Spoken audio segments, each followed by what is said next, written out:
Cara, meu pai realmente marcou muita gente. A gente tem... É impressionante a quantidade de arquivos, histórias que a gente tem do Câmara Aberta. São entrevistas diversas com pessoas que, na época, mal tinham espaço e depois foram crescendo, foram desabrochando. Presidente Lula, presidente Bolsonaro, tantas pessoas que passaram pelo Câmara Aberta. Mas só não queria saber de você hoje. Me conta como é que foi seu início, como é que você começou na política? Então, o João, primeiro aquilo que eu estava falando contigo, né? Eu fico muito feliz de estar podendo estrear esse programa aqui contigo. Já tive a oportunidade de passar, na época, com o seu pai, né? Sim. Apresentando o mesmo programa. E dizer que, para mim, o início é, não diferente de todos, sempre é muito complexo. Sim. Porque eu nunca fui militante político, Sim. eu nunca participei de um partido político. Sim. Eu era basicamente um comerciante de uma cidade da Baixada Fluminense que via muitas coisas erradas e os amigos inflamaram dizendo, olha, tem que ser você. Eu dei um passo à frente e eles me empurraram. Foi na pilha, então, foi na pilha. Foi na pilha. E aí, automaticamente, é claro, a gente vai começando a se envolver cada vez mais. E me tornei candidato a vereador em 2000, a primeira vez. 2000. 2000 virei candidato. E é natural que, como aspirante, né, você não conhece o jogo ainda, você está começando a tentar entender, mas me alicercei de amigos, de pessoas do bem, que começaram a nos ajudar voluntariamente. Sim. E, é claro, para muitas surpresas da cidade, a gente ganhou a eleição logo na nossa primeira campanha. Né? Então, ganhei a eleição em 2000 para vereador. 2002, eu viro 2001, viro pré-candidato a deputado federal. Sim. E aí mesmo, pô, vocês já achavam que era uma loucura eu ter vindo candidato a primeira vez, 2 anos depois, 1 ano e meio depois, ser candidato a deputado federal. E olha que a gente está falando de uma cidade que tinha um dos deputados federais mais bem votados da cidade, né, no caso, que era a deputada Almirinda de Carvalho, que teve 90 mil votos na época. E aí eu vim candidato, até porque eu tive 1923 votos para vereador. É bastante voto na primeira eleição. Né? E aí, resumindo, vim candidato a federal e, para surpresa de muita gente, naturalmente, não minha e não do grupo, porque a gente montou e organizou o processo para isso, a gente ganhou a eleição também de deputado federal. Quantos anos você tinha, Sandra, primeira eleição? Olha, a primeira eleição estava com 30 anos. 30 anos. Né? Me tornei deputado federal com 32 Sim. E prefeito com 38. 38. E como é que foi a sua primeira campanha? Conta a sua experiência na rua, se apresentar como candidato pela primeira vez. Como é que é essa transição de uma pessoa incomodada, de um civil, para ser candidato? Como é que foi essa tua transição? Então, é sempre muito difícil, né? Porque eu estava ainda, antes da gente começar a gravar aqui, eu estava brincando contigo, olha, a primeira vez que eu fui falar, eu lembro que, pô, eu sempre tive loja de calçados. Sim. E a gente fazia sorteios, né? Sim. Sorteio de televisão, geladeira, aquela coisa toda. E a primeira vez que eu fui falar foi porque o locutor faltou. Olha que interessante. Ele faltou, eu falei, deixa que eu falo. Deixa comigo. E fui lá e falei, logo de primeira. Porra. Mas falei escondido atrás de uma pilastra, sim, né? via. Saiu o som, mas a pessoa não aparecia. Eu sempre digo isso brincando, porque é um mundo novo para todos nós. Sim. E você estar à frente, né, do público e saber o que falar é fundamental. Sim. Então, é natural que para a gente foi assim, tivemos uma dificuldade muito grande, porque a gente não era um produto do meio. Certo. A gente chegou, fomos começando a se identificar. Agora, foi muito bom, por um outro lado, que foi um aprendizado imenso, né? Sim. Porque você entra num processo que, de fato, você não conhece, mas, ao mesmo tempo, vai passando a entender o jogo político, passa a entender como funciona, você passa a ter a oportunidade de ouvir as pessoas, né? Sim. Porque o cidadão ele tem essa necessidade também de falar, né? De mostrar as mazelas, as dificuldades, consequentemente, pensando em alguém que o represente e que consiga trazer uma benéficia, né, naturalmente, para toda a cidade. E o vereador e o prefeito são normalmente os personagens que estão mais próximos ali da Com certeza, até porque o cidadão ele consegue chegar próximo de quem?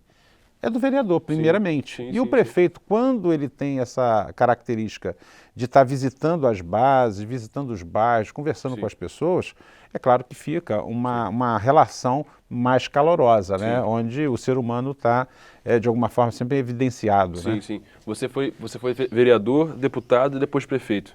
Sim. Sandro, como é ser prefeito de São João de Meriti? Conta pra gente essa experiência. Bem complexo, bem complexo. Eu terminei de escrever um livro agora, né? Interessante. Acabei de escrever um livro agora. Na verdade, não tem nenhum título ainda definido. Para ter ideia, foi final de semana, né? Maneiro. Eu devo lançar aí daqui uns 30, 60 dias. Aí você volta, traz aqui para te botar aqui. Claro, com o maior prazer. E, na verdade, o livro eu conto um pouco disso, né? Eu conto um pouco da trajetória, das experiências positivas e negativas, porque, como todos, né, a gente, dentro do processo da vida da gente, a gente acerta e erra. Sim. Né?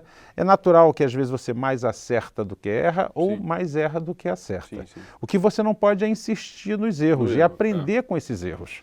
E nesse livro eu conto muito sobre isso, sobre as nossas experiências que a gente teve, seja como vereador, seja na época como deputado federal, seja como prefeito. E como prefeito tem vamos dizer assim, um divisor de águas muito grande. Sim. Porque tanto o vereador como o deputado federal ou o deputado estadual, o cargo legislativo, você consegue criar leis, fiscalizar as ações, mas você não executa. Sim. Né? Por mais que você queira melhorar a vida das pessoas, é muito mais difícil. O executivo, como o prefeito, o governador e o presidente da República, depende de ações mais diretas e concretas. Sim, sim, sim. Então, como a gente teve lá como prefeito, apesar de nunca ter sido prefeito e você não tem escola para ser prefeito, você assume o mandato e vai aprendendo no dia a dia. Sim. Mas a gente conseguiu montar uma equipe muito boa, né? Técnica, qualificada, uma boa parte do meu grupo veio da Fundação Getúlio Vargas e a gente fez um governo de excelência. Por que eu digo sempre isso? Tanto que a minha primeira eleição eu ganhei no primeiro turno. Sim. E a segunda, que é a reeleição, também no primeiro turno. Sim. Né? E historicamente é muito difícil você fazer isso na cidade que tem 2 turnos. Sim. E o que de alguma forma me qualificou para isso? Primeiro, a gente atacou situações na cidade que nunca eram atacadas. Quando eu falo atacar, é você gerar as ações necessárias. Sim, política pública para resolver Política pública. Vou te dar um exemplo. Uma cidade que tem a maior densidade demográfica da América Latina, né, que é conhecida como Formigueiro das Américas. Você tem um barril de pólvora, uma cidade muito pequena territorialmente com uma população muito grande. Sim. Até a coleta do lixo é complexa. É complexa, imagina. Porque, por exemplo, eu tenho 55 morros na cidade. Quando cai uma chuva muito forte, essa água toda ela desce e ela entra por dentro da cidade destruindo tudo. Então, a complexidade e a falta de dinheiro, você junta um caos por completo. Então, o primeiro trabalho que nós fizemos foi a reorganização administrativa e financeira. Sim. Porque sem dinheiro tu não faz nada. Sim, sim, sim. É claro que o cidadão na ponta, ele não consegue entender o que é uma reorganização administrativa e financeira. Sim. Então, por exemplo, o que nós fizemos? Nós pegamos um orçamento financeiro, por exemplo, da cidade, de 257 milhões ano. Ou seja, é muito baixo. É baixo. A per capita é baixíssima. Sim. E aí a gente conseguiu, em 4 anos, sair de 257 milhões para 600 milhões de reais. Sim. É claro que com esse incremento financeiro, a gente fez concurso público para professores. Sim. A gente tinha um déficit educacional muito grande na cidade. A educação da cidade ia muito mal quando nós chegamos. A gente priorizou a educação, porque só tem uma forma de você melhorar a vida do cidadão mais pobre, que é melhorando a qualidade educacional para que ele possa se preparar para o futuro. A gente brinca e diz o seguinte, né? A educação liberta, né? Sim, sim. Ela dá essa liberdade para que a pessoa, sim, ela tome a decisão para onde ela quer ir, acima de tudo, qualificada e preparada. Quando a gente consegue melhorar a questão educacional, e como é que a gente conseguiu chegar nesses índices? Primeiro, eu tinha, na época, cerca de 59 escolas. Todas quebradas e destruídas. E São João, lembra, como eu falei, é uma cidade que ela é muito pequena e uma área territorial muito densa, então não tem terreno. Só que o Ministério da Educação, ele define o seguinte, você para construir uma escola nova, você tem que ter um terreno no mínimo de 1.000 metros quadrados. Certo. Como é que eu vou conseguir construir uma escola nova se eu não tenho terreno? Sim. Resumindo, a gente foi o único município no Brasil que conseguiu mudar essa resolução. Então, como eu tenho uma densidade muito forte, não tenho como construir em áreas de 1.000 metros quadrados, a gente ganhou uma autorização do Ministério para fazer o quê? A substituição das pequenas escolas por prédios. E o que eu fui fazendo ao longo desses 4 anos? Eu derrubava uma escola, temporariamente alugava um espaço, passava esses alunos para esse espaço e criava dali um prédio. Vou dar um exemplo. Você tem a escola Francisco Agostinho da Costa, que fica no bairro Engenheiro Belfort, muito próximo ali ao centro de São João. Mais precisamente atrás do Hospital do Morrinho, que as pessoas conhecem ali na cidade. Essa escola tinha 2 salas de aula, olha só. 2 salas. Atendia cerca de, ao longo de todos os horários e dias, cerca de 200, 100 e poucas crianças. Não tinha refeitório, tudo quebrado. Eu botei abaixo, fiz um prédio de 5 andares para 1.500 crianças. E é claro que aí várias ações nós fizemos. Por exemplo, o que a gente fazia? Todas as escolas, quando eu fazia essa mudança, eu colocava laboratório de informática, eu colocava sala de leitura e sala de reforços. porque com isso você vai melhorando a qualidade educacional.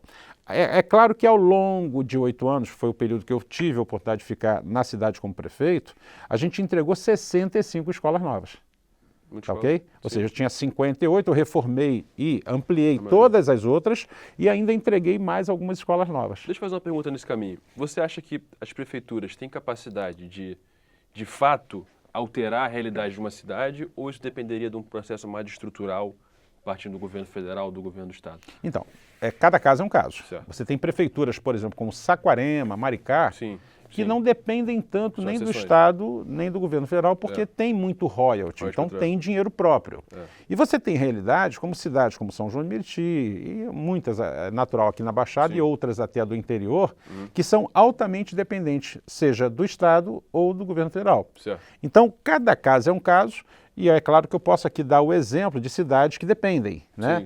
Nas cidades que dependem, por exemplo, não adianta o governo do estado querer te ajudar se você não elaborar projetos. Certo. Então, o prefeito, ele define o futuro da cidade, sim. Né? Mas, por exemplo, como a segurança pública. A segurança pública é de responsabilidade direta do Estado. Né? Necessariamente não.